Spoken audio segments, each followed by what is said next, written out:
T20 world cup में गंदी performance के बाद पाकिस्तान के क्रिकेटर्स को 50-50 लाख रुपया फाइन किया गया। यह खबर दी है पाकिस्तान के सीनियर जर्नलिस्ट सलीम खालिक साहब ने। हर एक क्रिकेटर को 50-50 लाख रुपया फाइन दिया गया। और सलीम खालिक की इस रिपोर्ट के अकॉर्डिंग ये इंडिया पाकिस्तान के मैच के बाद पाकिस्तान क्रिकेट बोर्ड ने तय कर लिया था कि इन प्लेयर्स पे अब हमें सख्ती करनी पड़ेगी। अच्छा, इनको 50-50 लाख रुपया फाइन किया गया। मुझे इस चीज की ना खुशी नहीं है। इनको फाइन क्यों किया गया? इनकी गैरत क्यों नहीं जागी? इन्होंने खुद क्यों नहीं कहा कि हमें इस महीने के पैसे ना दो? सेंट्रल कॉन्ट्रैक्ट के जो प्लेयर्स हैं, इनकी अपनी गैरत क्यों नहीं जागी कि यार हमसे परफॉर्मेंस नहीं हुई, हम इस महीने की तनख्वाह नहीं लेंगे? तो मुझे खुशी नहीं है कि पाकिस्तान क्रिकेट बोर्ड ने इनको फाइन किया। इनको खुद कहना चाहिए था कि हमें पैसे नहीं चाहिए इस महीने, हम इस काबिल नहीं है। आप किसी दफ्तर में जाते हैं हायरिंग के लिए, इंटरव्यू के लिए, तनख्वाह की बात होती है। आपको अगर कंपनी वाकई हायर करना चाहती है, आप डिमांड कर रहे हैं 50,000, लेकिन कंपनी कहती है नहीं जी, हम तो आपको 20,000 ही दे सकते हैं। आप कहते हैं नहीं, मैं 50,000 पे ही काम करूंगा, मेरी बड़ी वैल्यू है। कंपनी कहती है अच्छा यार ठीक है, चलो हम आपको 50,000 दे देते हैं अगर आप कह रही हो तो, वरना हमारा बजट तो 20,000 है। ऐसा ही कुछ हुआ था 2023 के ओडीआई वर्ल्ड कप में। मैं आपको बार बार ये याद करवाता हूं, 2023 के वर्ल्ड कप में पाकिस्तान साउथ अफ्रीका की गेम, जो कि पाकिस्तान के लिए बहुत इंपॉर्टेंट गेम थी, आप हारते, आप वर्ल्ड कप से बाहर हो सकते थे। उस मैच से पहले आपके senior players Pakistan cricket board को इंडिया में बैठ के ब्लैकमेल कर रहे थे कि हमारे पैसे बढ़वाएं। इन्होंने लिटरली ब्लैकमेल करके अपने पैसे बढ़वाए और 45-45 लाख रुपया इनकी तनख्वाही हो गई थी, इनकी डिमांड करने की वजह से, इनके ब्लैकमेल करने की वजह से। अब यहां तो ये इतने अच्छे होते तो मैं इस डिसीजन को बैक भी करता। वो तो खैर बहुत ही अच्छी बात है कि अब पाकिस्तान क्रिकेट बोर्ड ने ए कैटेगरी भी खत्म कर दी, क्योंकि इनमें से कोई डिजर्व नहीं करता कि ये कोई ए कैटेगरी का प्लेयर हो। तो पैसे भी अपनी मर्जी के लेने हैं और काम भी पूरा नहीं करना। अब मैं दोबारा आपको बता देता हूं कि ये पेड प्रोफेशनल्स हैं, ये कोई नेशनल हीरोज नहीं है। अगर आपको लगता है ना कि ये नेशनल हीरोज हैं, ये कौम की खिदमत कर रहे हैं, ये कौन सी कौम की खिदमत है जो महीने में 45 लाख रुपया तो मिलना ही मिलना है, हर मैच का 3-4 लाख रुपया अलग है, स्पॉन्सरशिप अलग है। ये कौन सी कौम की खिदमत है जिसमें कौम के पास बिजली और गैस नहीं है, लेकिन इन लोगों के पास, इनको प्लेयर्स भी कहने का मुझे इस टाइम दिल नहीं कर रहा, इन लोगों के पास 80-80, 90-90 लाख, 1-1 करोड़ रुपया ये हर महीना कमाते हैं। ये कौन सी कौम की खिदमत है यार जिसमें इतना पैसा है? क्योंकि कौम का तो बुरा हाल है, कौम तो इस टाइम बहुत उदास है। मैं आप सबकी आवाज ही हूं ना, आप मुझ में अपने आप को देखते हैं। तो 2 दिन से पाकिस्तान टीम बाहर है, कुछ भी अच्छा नहीं लग रहा। कल इंडिया वेस्ट इंडीज की गेम थी। मैं ये बिल्कुल नहीं कहूंगा कि मैं चाहता था इंडिया जीत जाए, इंडिया हार जाए, वेस्ट इंडीज जीत जाए, वेस्ट इंडीज हार जाए, उससे कोई फर्क नहीं पड़ता। मेरी तरफ से कोई भी जीता होता, लेकिन 1% दिल नहीं कर रहा T20 वर्ल्ड कप देखने का। और ये अब हर दफा गई है। लेकिन एज ए प्रोफेशनल मुझे करना है, मेरा काम है, मेरी जॉब है, मैं अपनी जॉब के साथ सिंसियर हूं। लेकिन क्या ये अपनी जॉब के साथ सिंसियर हैं? बहुत कुछ है यार आज की वीडियो में डिस्कस करने के लिए। कल रात को तो मैंने नुसरत फतेह अली खान साहब की कवाली भी सुनी, अब क्या सोचें, क्या होना है, जो होगा अच्छा होगा। लेकिन वो सुन के भी हौसला नहीं आया। मतलब मैं कोशिश कर रहा हूं खुद को मेंटली डिस्ट्रैक्ट करने की, मैं किसी और चीज में मेरा ध्यान चला जाए, लेकिन I am not feeling well भाई। मुझे अच्छा फील नहीं हो रहा, मैं बहुत उदास हूं यार अपनी क्रिकेट को लेके। मैं इतना उदास हूं कि मेरे पास लफ्ज नहीं है कि मैं अपना दिल खोल के आप लोगों के सामने रख दूं और आपको समझ आ जाए कि यार मैं कितना उदास हूं इस टीम के लिए। बड़ी ज्यादती कर दिया यार इन्होंने, इस तरह की मीडियोकर क्रिकेट खेल के दिल टूट जाता है। हम इनके लिए जान मारते हैं, इनको बैक करते हैं, यहां सोशल मीडिया पे इनके लिए स्टांस लेते हैं, दुनिया के सामने इनके नामों के ऊपर बदमाशी करते हैं। और जब इतनी मीडियोकर क्रिकेट ये लोग खेलते हैं तो फिर मेरा नहीं ख्याल कि नेक्स्ट टाइम हम किसी के सामने आंखें दिखा सकते हैं कि पाकिस्तान देखना ये करेगा। क्योंकि हमारे जो सिपाही हैं, ये पाकिस्तान क्रिकेट टीम के प्लेयर्स, ये ठीक सिपाही नहीं है। मतलब ये शायद उस तरह से मैदान में लड़ नहीं सकते। यानी हम जितनी मर्जी बदमाशी कर लें, लेकिन हमें पता ना कि हमारी पाकिस्तान टीम के प्लेयर्स वीक है मेंटली, और स्किल भी इनका नहीं है, फिटनेस का खाना खराब है। तो ये तो इस काबिल ही नहीं है कि इनके नाम के ऊपर हम बदमाशी कर सकें। तो मेरे अंदर तो कॉन्फिडेंस नहीं है कि मैं किसी बड़े टूर्नामेंट से पहले दुनिया को आंखें दिखाऊं कि देखना पाकिस्तान टीम इस दफा क्या करेगी, क्योंकि मुझे पता है कि ये नालायक लोग हैं यार। ऊपर से पाकिस्तान सुपर लीग आपकी शुरू होने वाली है। पाकिस्तान सुपर लीग इस दफा सिर्फ एक सर्कस है, क्योंकि सर्कस में आपको पता होता है ना कि इट्स ऑल फनी चीजें चल रही हैं जिनका रियलिटी से कोई ताल्लुक नहीं है। सर्कस में शहीन शाह अफरीदी बल्ले के साथ मैच भी फिनिश करेगा, ऊपर से विकेट भी लेगा। शेन वॉर्न, शादाब खान आपके बल्लेबाजों को आउट करके आंखें खोल खोल के सेलिब्रेट करेगा। वो by the way Saqlain Mushtaq की एक बड़ी अनप्रोफेशनल स्टेटमेंट आई कि माइक हेसन ने यूटिलाइज नहीं किया शादाब खान को ठीक। सकलैन भाई, मैं आपकी बहुत ज्यादा इज्जत करता हूं, आप जैसा ऑफ स्पिनर दुनिया में शायद अभी तक पैदा नहीं हुआ। लेकिन अगर आप मेरी उम्र के होते ना और मैं आपकी इज्जत ना करता होता तो मैं आपको कहता कोई खुदा का खौफ करें। आप समझ लें कि मैंने आपको यह कह दिया। आप लोगों ने पाकिस्तान के लिए इतनी अच्छी क्रिकेट खेली है। अगर शादाब खान आज माशाल्लाह आपका दामाद है, तो इसका मतलब ये नहीं है कि आप टीवी पे बैठ के उसको क्रिटिसाइज नहीं कर सकते, बल्कि जब आप क्रिटिसाइज करेंगे ना आपकी इज्जत बढ़ जाएगी कि आप न्यूट्रल रह के बात कर रहे हैं। क्या माइक हेसन ने उसको यूटिलाइज नहीं किया? कौन सा बटन था शादाब खान का जो हमने दबाना था और उसने ऑन होना था? क्या कमी पेशी रह गई?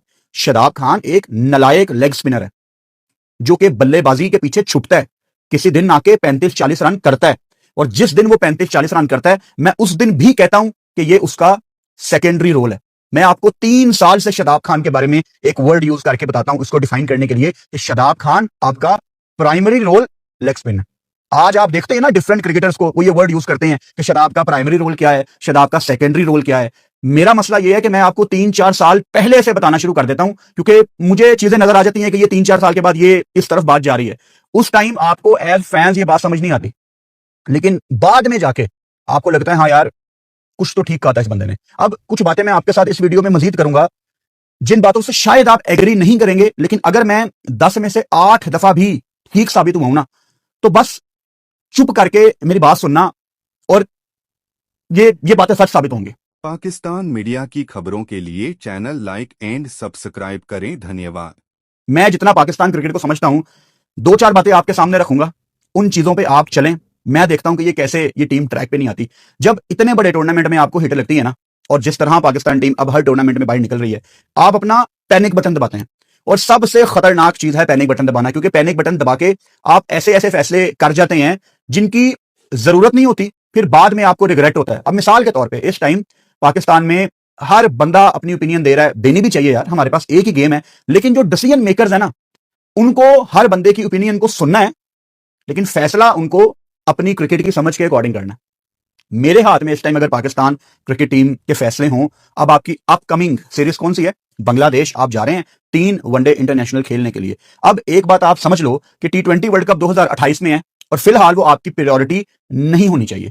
मतलब आपने अपकमिंग अगले 2-3 महीने में अगर कोई T20 गेम खेलनी भी है तो उसमें आप जिसको मर्जी खिलाएं, उसका कोई ताल्लुक ही नहीं है, क्योंकि खैर मुझे तो वैसे भी इन पे यकीन नहीं है, ये खिलाते किसी और को हैं। वर्ल्ड कप से महीना पहले कोई और टीम में आ जाता है तो जिसको भी खिला लो उससे फर्क नहीं पड़ता, क्योंकि अगले वर्ल्ड कप से पहले आप किसी को रिटायरमेंट से निकाल के किसी सीनियर को टीम में डाल देंगे। हम आपका क्या कर सकते हैं यार? हमने तो आपको बैक ही करना है ना, हमारी मजबूरी है कि आपके सीने पे पाकिस्तान का नाम लिखा होता है। वो ना लिखा हो तो मेरा नहीं ख्याल आप लोगों को कोई बैक करे। एनीवेज, पाकिस्तान की सीरीज है वनडे की बांग्लादेश में। मैं 2-3 प्लेयर्स की बात करूंगा जो बहुत इंपॉर्टेंट है।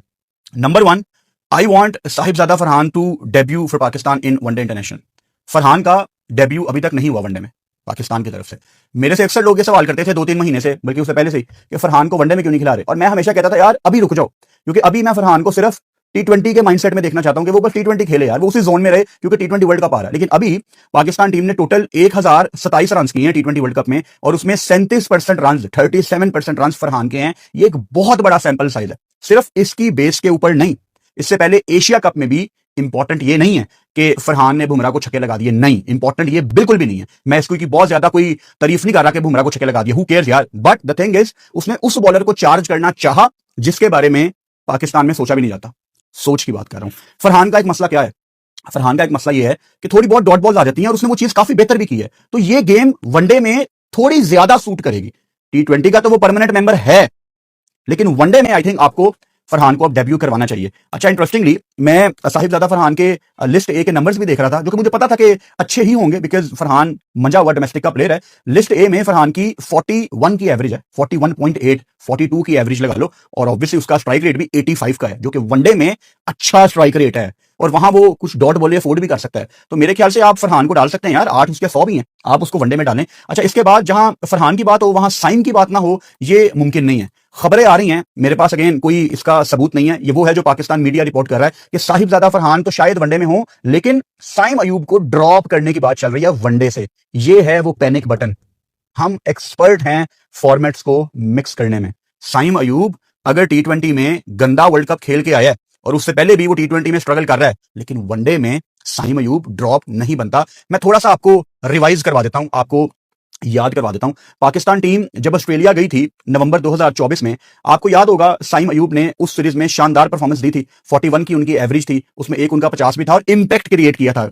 कंसीडरिंग कि आप ऑस्ट्रेलिया पहली दफा जा रहे हो, हमारे बल्लेबाज उसमें स्ट्रगल करते हैं। उसके बाद पाकिस्तान टीम जिम्बाब्वे जाती है। चलो, जिम्बाब्वे इतनी तगड़ी टीम नहीं होती, लेकिन जब आप जिम्बाब्वे जाते हो तो हम तो वहां भी जाके हारे में है ना, हमारे सीनियर्स तो जिम्बाब्वे जाके भी स्ट्रगल करते हैं। तो उस पॉइंट ऑफ व्यू से थोड़ी सी इंपॉर्टेंस दे देता हूं मैं जिम्बाब्वे टूर को। साइम ने वहां पे 77 की एवरेज, 133 का स्ट्राइक रेट, और यहां पे साइम ने 100 भी किया था। फिर पाकिस्तान टीम आपको याद होगा साउथ अफ्रीका गई थी, और ये साइम अयूब की शानदार सीरीज थी। 3 वनडे मैचों में साइम अयूब ने 200 किए थे। उस टूर को हम कैसे भूल सकते हैं। अब ऑस्ट्रेलिया जाके इंपैक्ट क्रिएट करना, जिम्बाब्वे को मैं अभी निकाल रहा हूं, हालांकि सीनियर्स ने वहां भी बहुत ज्यादा गंदी परफॉर्मेंस दी हुई है, लेकिन हम साइम को जज नहीं करेंगे, साइम का कैलिबर थोड़ा बेहतर है इन सबसे। साउथ अफ्रीका जैसी मुश्किल कंडीशंस में साइम ने 3 मैचों में 78 की एवरेज, 244 रन, 96 का स्ट्राइक रेट, 200, काफी जबरदस्त ये रिकॉर्ड है साउथ अफ्रीका में। उसके बाद साइम की एक जो बुरी सीरीज गई है वो पाकिस्तान ने जब वेस्ट इंडीज का टूर किया, वो ऑब्वियसली साइम ने वहां पे स्ट्रगल किया, कोई 50 नहीं किया, कोई 100 नहीं किया, 9 की एवरेज, बहुत ही गंदी सीरीज गई थी, पाकिस्तान हारा था वो 3 मैच की सीरीज थी, आपको याद होगा। फिर साउथ अफ्रीका पाकिस्तान आती है, यहां पे साइम कमबैक करता है, 3 मैच की आपकी ओडीआई सीरीज थी और 3 मैचों में साइम ने 250 किए थे, यानी आपको एक कमबैक करके दिखाया। फिर ये आपकी श्रीलंका की सीरीज आती है जिसमें श्रीलंका पाकिस्तान आई थी, फिर ट्राइनेशन सीरीज आ गई, जिम्बाब्वे श्रीलंका पाकिस्तान ने T20 सीरीज खेली, वनडे श्रीलंका पाकिस्तान के 3 मैच थे, ये भी साइम अयूब की बहुत ही गंदी सीरीज गई, कोई 50 नहीं किया, कोई 100 नहीं किया, यानी ऑस्ट्रेलिया में इंपैक्ट क्रिएट किया, साउथ अफ्रीका में रन्स किए और उसके बाद कमबैक किया दोबारा जब आपकी साउथ अफ्रीका की सीरीज आई। सो आपने अगर किसी प्लेयर को बनाना है तो आप किस चीज का इंतजार करते हैं, उसके कमबैक का आप इंतजार करते हैं। सो वनडे में अगर पाकिस्तान ने पैनिक बटन दबाया और अगर साइम अयूब को ड्रॉप किया, it will be a disaster.